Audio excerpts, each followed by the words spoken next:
fatalitet I madh për familjen.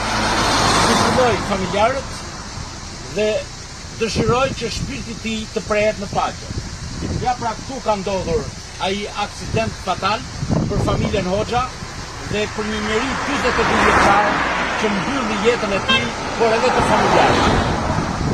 Kërkoj nga pushteti që të shikoj mundësinë e vendosjes të barrierave dhe mos ndodhin më fatkeqësi të tilla.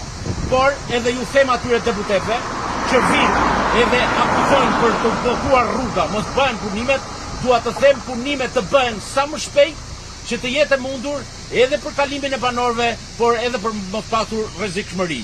Patjetër që duhen marrë masat që duke u bërë punimet mos ketë asnjë lloj problematike nga sigurimi teknik.